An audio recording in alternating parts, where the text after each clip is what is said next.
Hola! Welcome back to the vlog, mga antikils. Kumusta kayong lahat? Katatapos ko lang nag-get ready, day.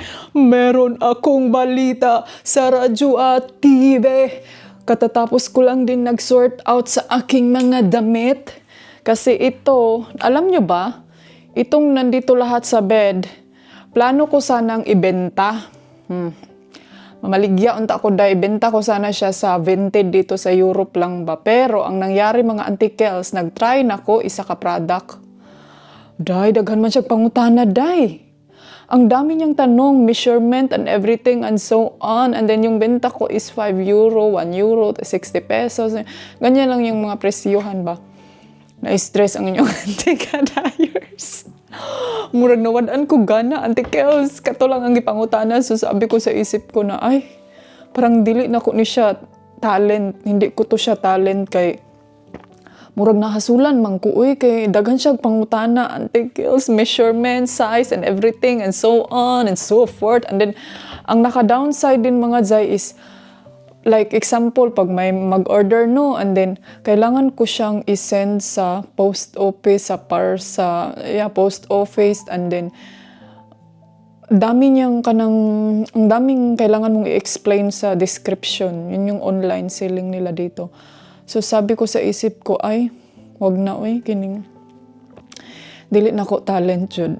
Dili na ko talent ang mamaligya og kanang ganyan. Siguro okay lang sa atin mag-online selling kasi sa atin sa Pilipinas, online selling, pamain, ito yung kuan, live jud siya ba? Dito dahil kay dili man good live, So, unsa man ang ato ang kuan ani.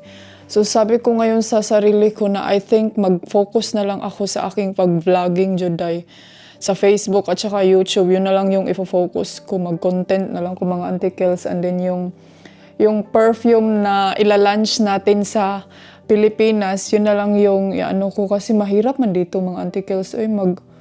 Online selling. And then, sinabi ko kay mister, sabi niya na, it's not worth it lagi daw. Pata, it's not worth it daw, day.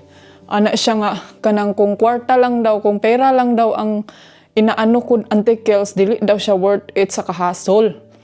Ana po ko, sabi ko sa kanya, wala namang hassle kung ganito, ganyan, kukusupaki, feeling po businesswoman ba, no? And then, ana siya, what if kanang mag-focus na lang lagi daw kung siya, what if mag-focus na lang kag ibang kanang kung gusto mo lang may kakaabalahan ka, then focus some different things. Siya, different, lagi daw kanang lahi, lagi daw dili na ingon ana kay ang iniisip niya kasi mga antikels is kailangan ko pang mag-scooter para ng parcel, mag-send sa parcel, no? And then, mag-send ka ng parcel, mag-send ka ng damit, ilang damit ang isi-send mo, ngayon, isa pa yan. And then what if, pagdating ng panahon, dili man dyan na siya ingon nga kanang panandalian lang nga kanang pang aliw-aliw ko ba? Ano ba Tagalog ng aliw? Kanang pang lingaw-lingaw lang go di siya nga.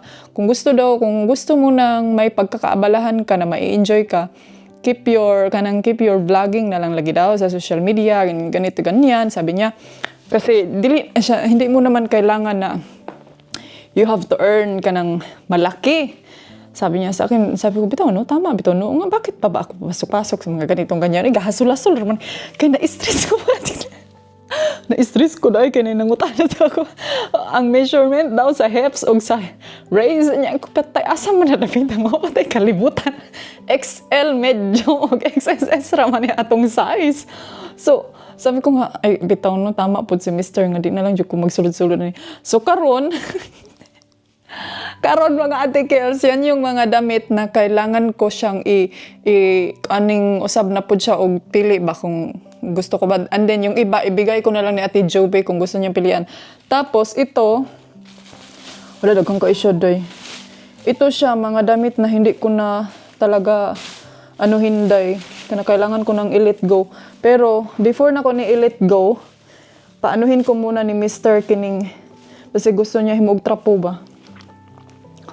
So, yun yung nangyari sa akin kahapon, yun yung pinagkakaabalahan ko talaga, no? Naka-sign up ako sa Vinted ng walang oras, and then ang ending, hindi ko man lang pinagpatuloy. So, kagabi, napaisip talaga ako, day na, I think, kailangan ko talagang para dili lang ko ma-board ba? Dili lang ko ma-board, magka-busy-busy ako. So, I think I have to continue talaga yung vlogging ko. Kasi, mga antikels, yung sa pagbabloging ko kasi, kulang rin yung upload day. Actually, maka-earn ako sa akong YouTube, maka-earn ako sa akong Facebook, pero dili jud siya ingon nga as in kalakihan jud mga Auntie Kel. Siguro mga 5,000 peso, kung sa peso lang 5,000 to 10,000 ana, og sa YouTube pod ug magkugi lang jud kog upload na pod siya sa mga 15, 20, 20,000 peso ana. Kung sa peso lang dili jud siya ingon nga pang malakasang masa jud siya mga Auntie Kelsa, kasi dili naman hindi naman ako yung kanang malaki talaga yung mga view ano jud siya kanang panglingaw-lingaw lang jud siya ba, need lang jud nako nga kanang naa ko'y buhaton. Pero sa karon ay, Ginoo ko, kinabuhi na to. So marami kasing nagsasabi din sa inyo no na yes, tama jud ka Auntie Kadayers. Nabasa ko yung mga comment nyo sa last vlog ko doon about kay Maninay. Wag naman kayo masyadong mag-judge. Oy. And then, yes, tama jud mo mga Zay na kailangan talaga natin na meron tayong pagkakabisihan pag dito tayo sa Europe. Kay pag wala man ko kay kabisihan diri aday ka ng housewife lang ka, then makuan jud ka day, malulong ka either sa movie, sa nara sa balay kaon tulog, then mo hanggan na pula kay wala ko anya. Ako kasi mga Auntie Kels, dali ra jud ko ma-board kasi siguro sanay ako ba sa kaning kuan, sanay ako sa laag, mao na siya hinungdan. So karon mugawasa ta kay magkuan ta, ambot plano na mo ni Mr. mag-grocery, pero unsa may plano ani niya sa mantalang chinilas. Nag-film day ko kaganiha day sa kining sa Facebook ba, nagsayaw-sayaw og TikTok. Ugma na siguro ko mag-laundry. So ayan na yung mga carpet namin. Medyo nag-help out naman siya dito kasi sobrang lamig talaga dito day.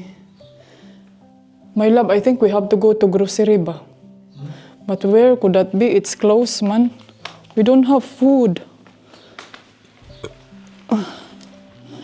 So dito tayo sa labas kasi mainit. And walking around. And then yung mga flowers na miday, nakuan sila kanang nalulubog lilitaw. Sila lulubog lilitaw, oy? Nakuan sila kanang nalunod. Nalunod. Ang sabi ng Auntie Kels, drown na lang siguro. They are drowning. Nakuan sila day, nalunod sila Auntie Kels. Kasi yes, 2 days ulan. So grabe jud ka ulan, and then na lumos, nalunod. Lulubog lilitaw sila. So karon lilitaw na naman to, tanawa nalata. Lata sila day. Hopefully nakuan ni siya no, ma-okay ni siya. Kay pag di mo okay, sayang dead na dead. I'm not sure kung meron pa bang kapitbahay dyan. Ba ay wala na atay nagrinta. So, kaninang umaga, ang aga kong gumising kasi nag-make ready ako sa mga documents ko mga Auntie Kels. Yung doktor ko, tumawag siya kanina na kailangan kong pumunta sa hospital next week. Kaya gusto niyang kukunan ako ng blood test day. And then last month kinunan ako ng blood test. Ngayon na naman kukunan na naman niya ako ng blood test. And then i-check ang aking walking kung okay ba yung walking ko mga Auntie Kels, kung kaya ko bang mag-walking ng far as I can. Makalupad ko, Dok. Ito mga Auntie Kels, I'm so thankful jud ani ako ang doktor mga Zay. Ay grabe jud. Healthcare sa Spain, it's very kuan jud kaayo kanang, it's really good jud ang healthcare diri mga Auntie Kels. Isa jud na sa pinaka nga na proud ko diri I'm proud to be here in Spain.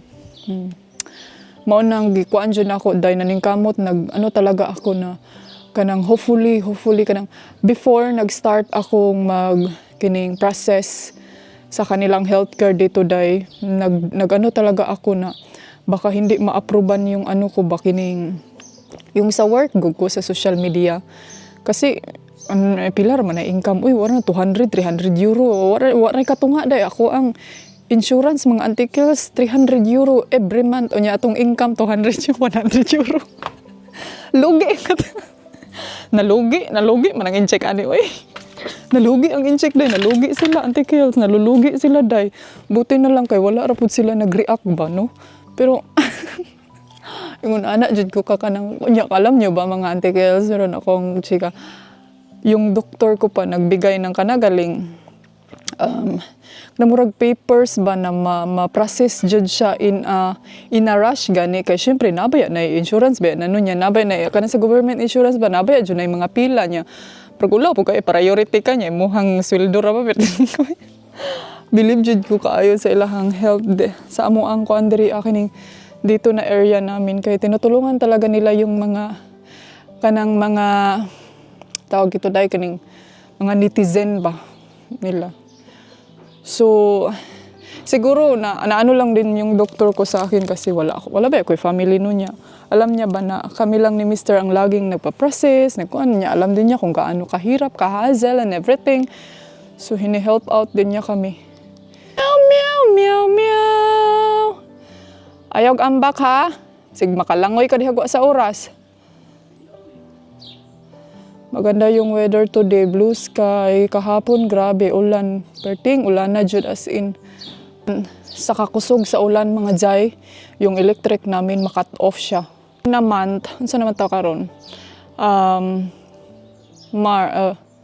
May, ngayon kasing May, kailangan kong mag-request ng maraming medicine kasi in case ba na baka aalis tayo dito sa Spain. So, kailangan kong mag-request ng advance mga anti-kills kay hindi kasi nila ako bibigyan ng pangbultuhan ba like 5 bottles na medication dito sa aking pump. So gusto nila na i-half-half ko every month.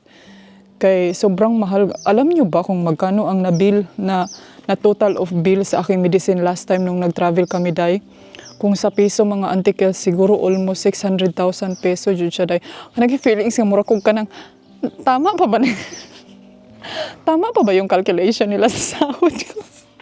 Muna nga na maulo jud ko mga anti-kills. Maulo ko nga kanagaling magsobra ka kanagaling sobra ka kanang sa tawag niya kanang sige nang magpa VIP kung sa kuan pa maulo ko mga zay pero yung doktor ko no lagi niya talaga akong pina-priority lalo na ngayon may sabi niya sa akin meron akong gamot na gusto niyang i-try sa akin kasi meron daw silang in-experiment na gamot na sobrang tagal na daw, gusto daw niyang idagdag sa gamot ko. Sabi ko na, Dok, murag mahal naman kaya kung tambal, ganong dungagan. Ang mahal na ng gamot ko, bakit dagdagan pa? Nang ganun pa. Pero sabi niya, wag kang maalala kasi sa insurance daw yan. So, not sure. I'm not sure mga anti-kills, baka kasi ma-depress na naman ako, oy. Red lips na raba yung baby girl ninyo niya, ma-depress na puntaanin na. Ang tagal ko pa naman nag-adjust nitong gamot ko mga anti-kills itong sa aking pump na almost 2 years siguro. Almost 2 years akong nag-adjust nitong gamot ko and then ngayon dungaga na po day. Oh my gosh. Pero hopefully naman no na worth it siya. Pero I'm not sure kung gagawin ko siya this year kasi ang dami naming mga kailangan i-priority uunahin pero ano naman yung doktor ko kanang flexible siya mga anti-kills kay bata. Kanang dili kasi siya yung kanang murag nagperminti magdali ba dili siya ganun mga anti-kills. Flexible kaayo siya sa akong sitwasyon nga kabalo siya nga lagi kaming nagta-travel and then giingnan sinabihan ko din siya mga zay na kailangan ko talagang mag-travel kay vlogger daw ta. Feeling vlogger man ko. So kailangan ko mag-travel. So yun, naintindihan din niya ako dahil. Pero maulaw ko mga na-miss ko yung car mga zay, na-miss ko siya dito. Wala na dyan natin siya. Na-miss ko siya lagi dito makikita. Hey darling, can I tell you what's been on my mind? Sick and tired of the 9 to 5 in the city light.